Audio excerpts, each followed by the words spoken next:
Many things are ubiquitous in Thailand. Wherever you go, you'll see monks, temples, 7-Elevens, tuk-tuks, and there's something else that you see everywhere that's a bit less fortunate, and that's all the stray cats and dogs everywhere. In every belief system, killing is a sin, but there's an additional sin in Thailand, and that's sterilising animals. I was told this by a girl I know who's a university lecturer. They don't like to do it. So all the cats and dogs breed freely, but because of that, a lot of them suffer because there's no one to take care of them. And Thais have sort of got into a habit of just dumping strays at the local temple, but the temples don't want that because it gives them a problem. And where I live now, there used to be quite a lot of stray dogs, and some people like them, others didn't and complained, and the municipality came along and rounded up all the stray dogs. And there was one that doesn't like being touched, and they couldn't get her, and she stayed around, and she's just given birth to 9 more pups.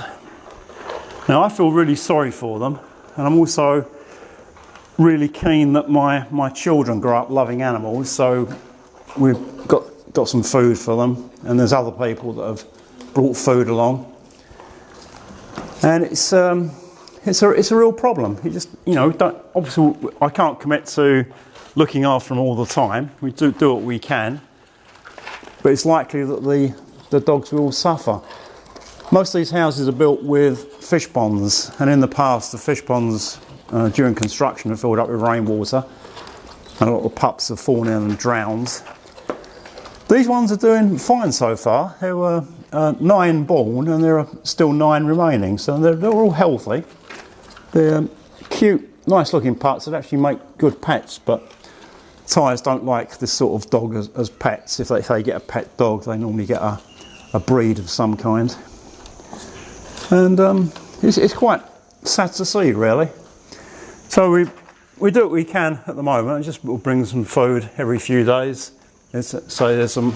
This food here was already here. So some other people are doing the same thing, and hopefully they'll be okay. But as they get bigger, people will start complaining again, and then the municipality people will come back and round them up again. I came the other day and there were quite a few pups outside, and they were yelping because they wanted to go into this house, and the step was too high. So I just put down some blocks to make a little step for them, so it's easier for them to get inside, and now they can go in and out quite freely. They all look really healthy. They're not at all aggressive. They're really good natured. They're cute little things, and they make great pets. But in Thailand, unfortunately, there are just too many cats and dogs to be made pets of, so they get left alone to fend for themselves. I have heard of some neutering programs, but they're not very widespread, and the ones I've heard of tend to be set up by foreigners, like the Soy Cats and Dogs Association. And neutering is quite expensive. I think for a cat, a male is about 500 baht, and I think a female is about 700 baht. Probably a similar price for dogs. This is a mother. She's a good-natured dog, but as I say, you can't get near enough to her to touch her. She really doesn't like being touched, and that's what stopped her from being rounded up by the local municipality. I like the dogs, but I'm more of a cat person, and it's exactly the same situation with cats. And I'll see some gorgeous looking cats as I'm walking around with no owners, and they just need a bit of a bath, and they'd make fantastic pets. But I don't want the responsibility of taking on any more animals. I've just got 1 cat in the house already, and I don't think there'll be any more after she goes.